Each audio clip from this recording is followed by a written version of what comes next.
Hi and welcome, it's Barbara from Vienna, Austria, and we are going to tackle December daily with days December 4th, 5th, and 6th. And I wanted to start off with this beautiful ornament that I have received in the mail very recently from a lovely lady called, I'm not sure I'm going to pronounce this correctly, Dorthe. Sorry if I'm pronouncing it wrong. She's from Denmark and she just wanted to send me a few goodies as a thank you for my videos, so I thought that was very sweet. And I found this beautiful paper clip that worked very well with the colors, so I just clipped that on there. And maybe I'll do something else with it later, but I just wanted to make sure that it's in the book for now. Thank you again, Dorothy, if you're watching this.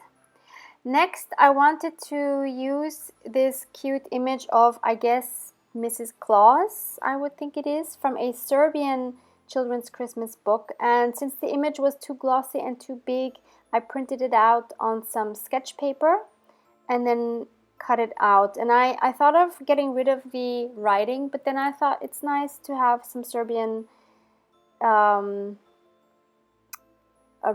there, so I wanted to leave it. So then I decided to back it with some designer paper. This is like a 6x6 block that I had left over from last year. I have no idea where I got it from, probably locally somewhere. And I chose this one, which had some nice reds and greens in it. I thought that would make a nice backdrop for this journaling card that I was making out of it. And by the way, there's a few things going wrong in this video, but you will see that very soon. So I've of course inked the edges both of the image and the background paper, and then I'm using this Tesa glue, which is a German glue, and it has a wide nib and a narrow nib, and I decided to use the wide nib for this, and soon discovered that this is really not an ideal glue to glue down big surfaces, because as with most liquid glues, I don't know if you can see it, the paper gets really wavy. So I was not happy with that, and it stayed very damp, the paper, for a long time. And then look what happened. I tried to wipe away some of the excess glue and it tore my corner. Okay, I managed to glue that back on. It wasn't a huge thing. You can barely see it. It's alright, since it's my own journal, I didn't really mind. And then I thought, okay, I'll cut it to size and I'll cut down any excess. And then I saw on the back side of my beige cardstock that there was this line. This is because it's a scrap cardstock, and these were some print leftovers from my work. And now I'm trying to cut both sides equally, and I tore the paper again. So what to do? I thought, okay, let's just get rid of that whole border. So I just cut that whole thing off again, and my paper was still very damp and wavy and totally not happy with it. I re-inked the edges now. And now I'm stalling because I didn't know what else to do, and I picked one of Maud's prompts. I have them linked below if you haven't seen them yet. They are free.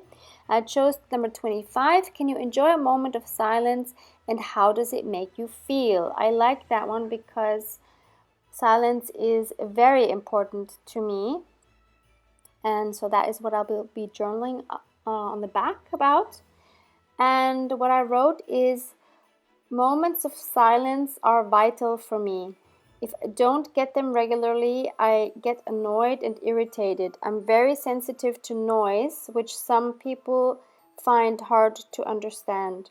Thanks to Victoria, who is actually one of my viewers and has contacted me by email, I have come to understand myself better and now know better what I need, and to pay more attention to my needs in order to avoid getting annoyed and irritated. So thank you, Victoria, if you're watching this.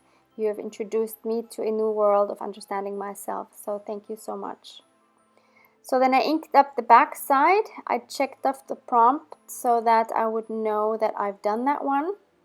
And now I wanted to add the date for that day, which was December 4th, and I'm just using this card from the Bow Bunny paper that I got, and I punched out this number 4 for December 4th, and I'm going to attach it with my 3-in-1 glue, which I'm going to use from now on, because the other one just really disappointed me.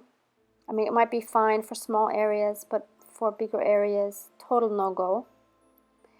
And then I took one of the original book pages of the altered book that I was using and decided to use that to make a tuck spot out of, and to which I could tuck this journaling card. So here I didn't trust myself to make a straight cut, so I decided to just fold and tear it, which worked nicely. Then I'm going to look for a page that I thought would work well, and I choose this one on the left side.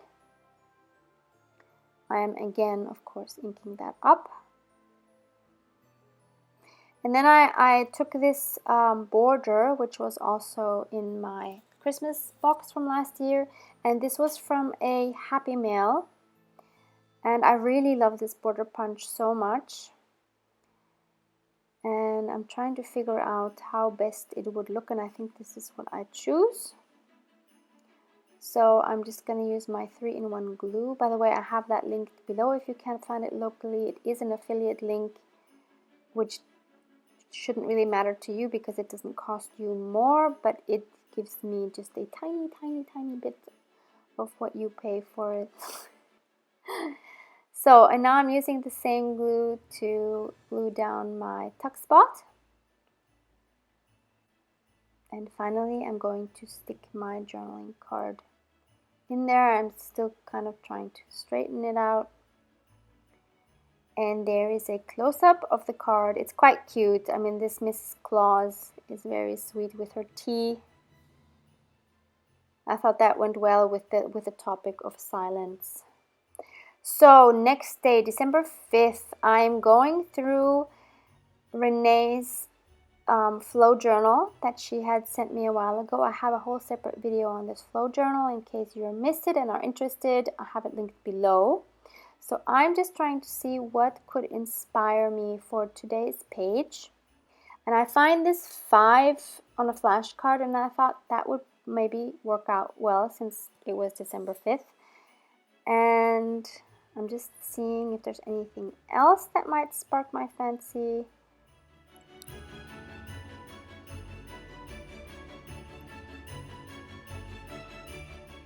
Lots of beautiful goodies in here that I wouldn't think of using if they weren't in this journal. I really like this card because of the clothing that she's wearing, the historical clothing. But I wanted to leave that for another journal and not a winter journal, since it was obviously warmer in that illustration. And then I find this white tag, which was on a like semi-shiny cardstock, and I thought maybe I could do something with that. And I also find this beautiful green paper, which I thought might work for Christmas themes as well.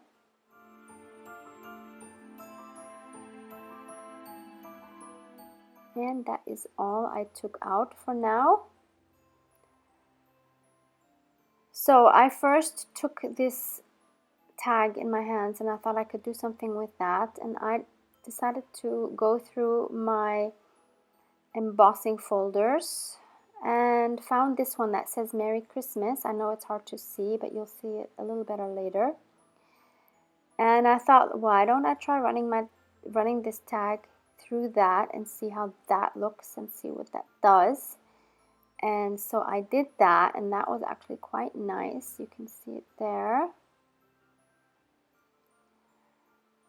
And decided it needed some sort of backing. So I found this cardstock, which is a linen cardstock, which is semi-glossy, and it had a similar color to the tag. So I thought that would be perfect for the back side, just because I wanted a flat back. I wasn't sure yet what else I was going to do with it, but I did kind of think I want a tag that I'm not gonna have to glue down, but that I can just take in my hands and look at both sides. So I wanted the back side to be flat. So that looked good, using again my 3-in-1 glue, because I know it's not going to warp the paper.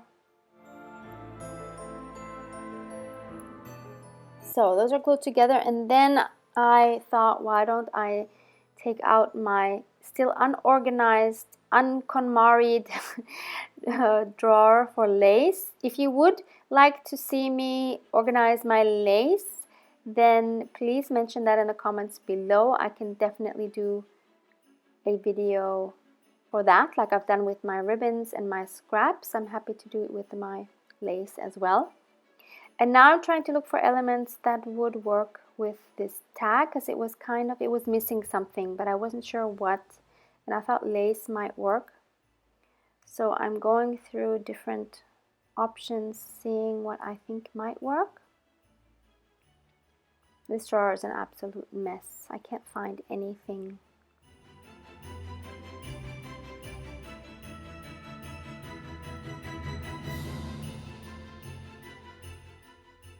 Okay, so I have 3 pieces that I thought might work in some way. And I thought I would make a bow with a lace on top. So I take this punch, which is actually a punch meant for like ID cards. I did get this from AliExpress a while ago. If I can still find the link, then I'm happy to link it below. It was totally unnecessary to use this, because what I end up doing, actually a round punch would have been better, but I didn't know it at the time. So I tried making a bow with this lace, and then immediately saw it was way too bulky and it didn't really show the lace off very nicely. So then I thought, okay, what if I do it like this? And somehow I didn't like that either. So I thought, well, let me try the same thing with the other lace, which was a bit more narrow and had more of a bright white. So then I cut the edges to be more slanted, like a ribbon, I guess. But I still didn't really like it. Nope, didn't like either of those. But I knew it needed something. So I decided to concentrate on the back side, which was the flat side. And I tried this lace, which is very sheer and delicate, and I thought, well, let's just make a pocket out of this. So I cut a rectangle to fit the size of the tag, and now I'm just gluing down the 3 sides to form a little pocket.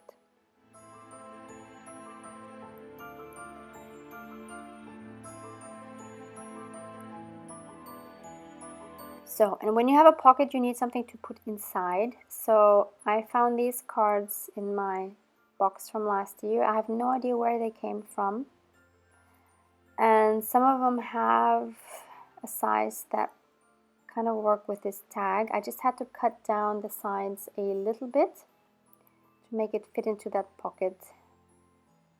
So that's what I do. I cut kind of equal amounts on both sides, and then stick it in there, and that works very nicely.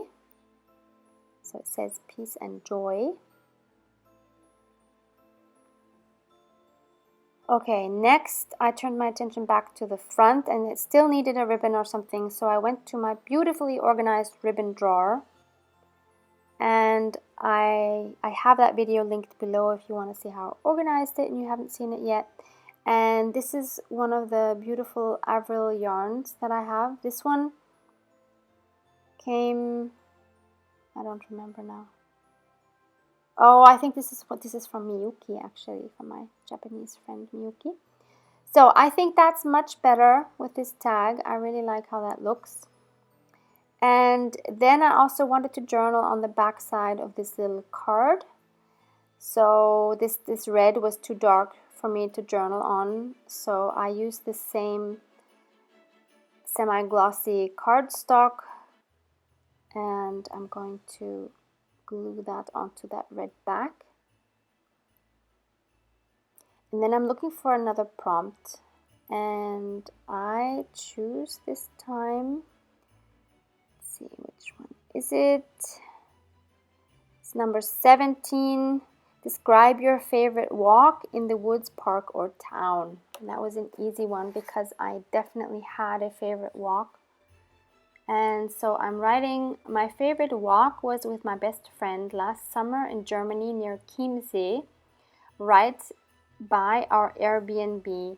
There was a forest like we had never seen before. It truly seemed magical, and it was the kind of forest you would expect fairies to live in. We felt so happy. And this is not exaggerated. We were both like so in wonder of this forest. Like the feeling in it was really nothing I've ever had in any other forest. It was truly, truly magical. So I'm sticking that into the pocket of the tag and declare the tag for finished now. And so now I needed a space for it in my journal. And I found this pocket that I had made in the first episode when I made this journal. And I thought it was perfect because it had a forest on it, even though this is a picture in winter and we were there in summer, but close enough. This is a winter journal after all. And then I'm using this washi, which I'm not able to link because I got it a really long time ago locally. I have no idea where to find this, but I just cut out the number 5. And that's it for December 5th. Now moving on to December 6th. I am starting off again by picking out one of Maud's prompts. These are just fabulous. I love how specific they are. And I choose number 18. Make a quilt of favorite pieces of cloth or paper on a journal page. Now I've done something similar in previous journals with my favorite lace and fabric pieces and washi as well. And I think even stamps. I'm not sure if I did stamps. But I love these kind of pages because they document what I'm into. And that is always fun to see a few years down the road. So I decided this time to focus on upholstery fabric, which I have a few of that I've had for a few years and I still love. So I wanted to document these on a page.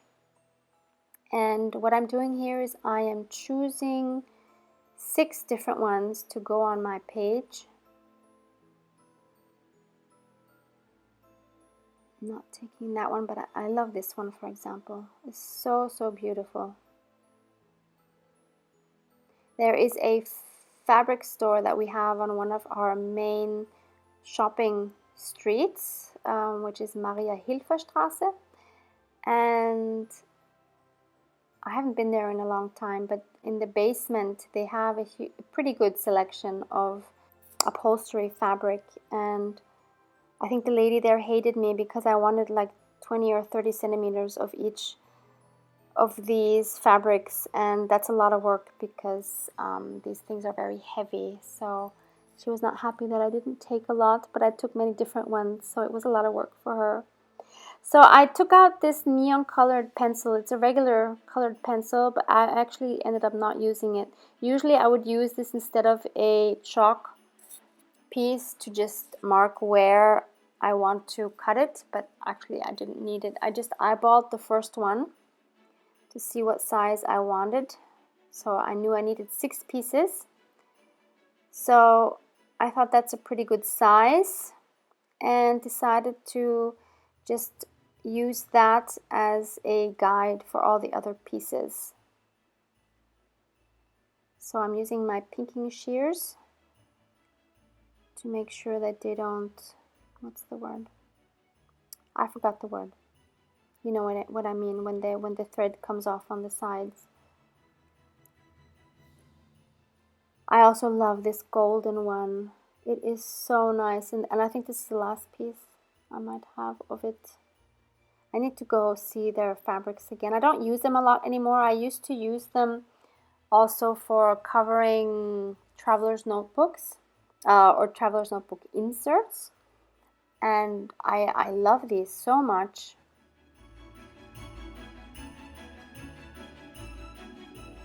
I love that it's heavy fabric, and I think the heavy fabric is great for winter, because I have another journal that I had in summer where I did a similar thing with cotton fabrics with nice florals and spring-like fabric. But for this winter journal, I think these are just perfect, and I haven't documented these anywhere yet, so I love that prompt.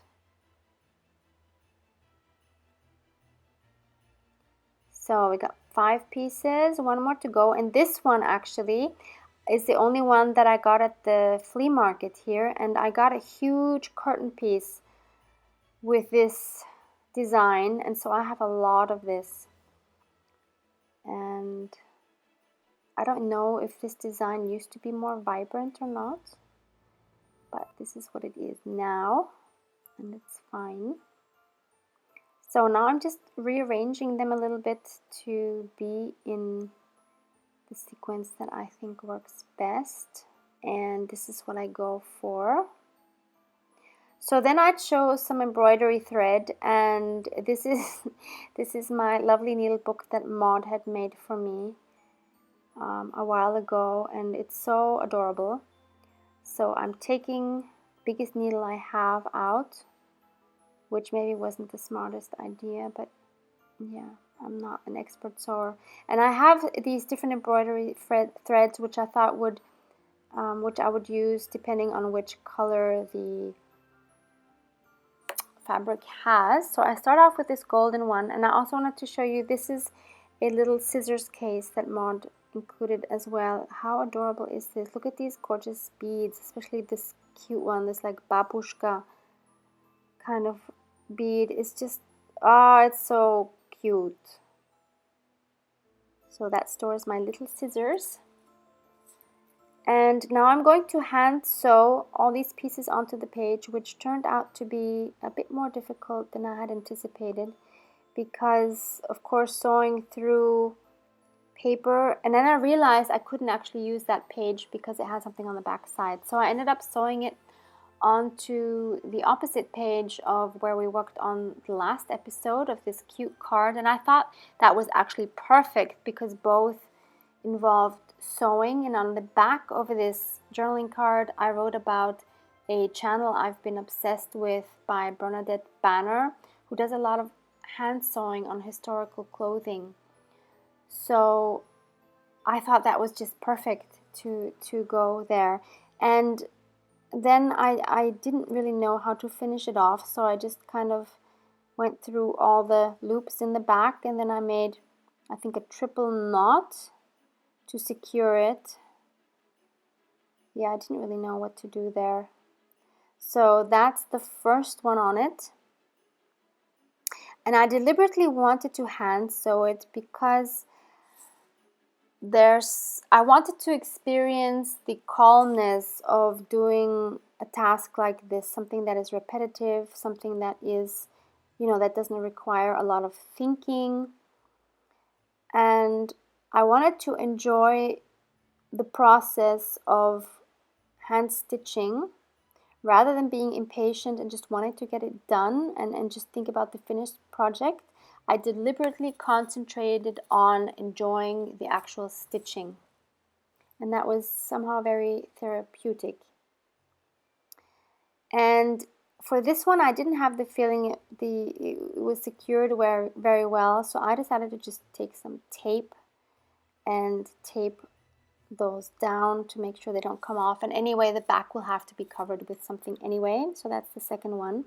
And do not worry, you're not going to have to watch me sew all of these pieces on, but I kind of wanted to leave some of it in just because I think it's also therapeutic to watch a little bit. There's something so satisfying about it.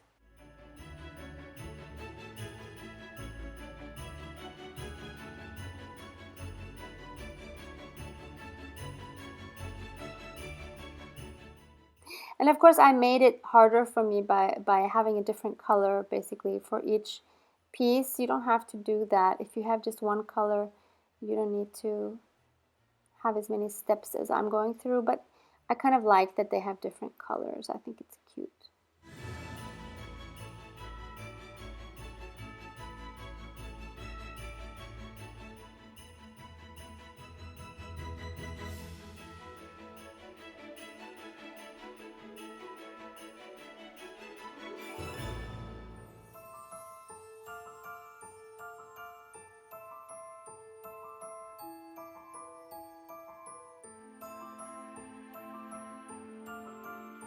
And lastly, we have this beautiful red one where I have this nice red tape, and now I'm just trying to trim a few of these down so that they are more equal.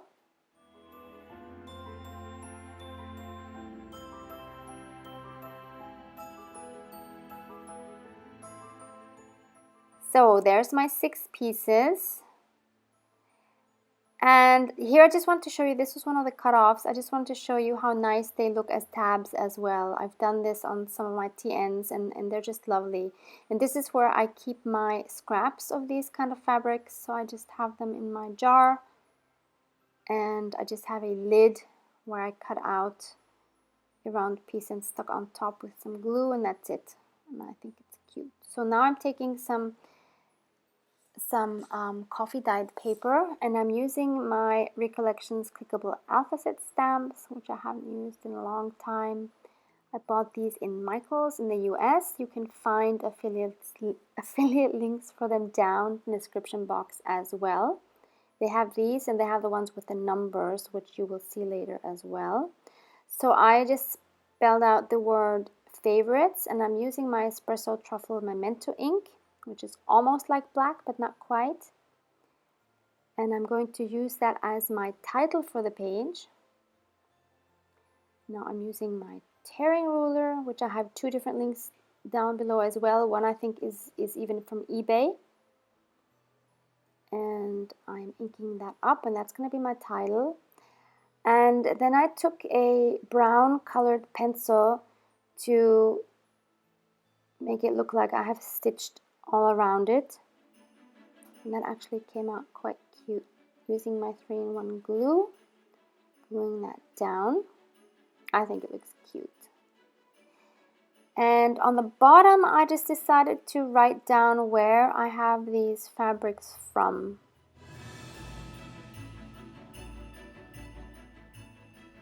And lastly, I'm going to add the date. So that was December 6th. I'm just adding my writing board underneath so that it would stamp well. And this is the number set, number and symbols set, which is also very handy. And I just adore how this page looks together with the page on the right. They're perfect together. I think these 2 are definitely my favorite pages by far so far. My next video will be on Sunday to cover dates 7 and 8. In the meanwhile, I think Irit might have another one up. Her channel is linked below. As you might know, we are alternating with our December dailies. So I hope you're keeping up with your December dailies as good as you can, and hope to see you back here on Sunday. Thank you for watching. Bye.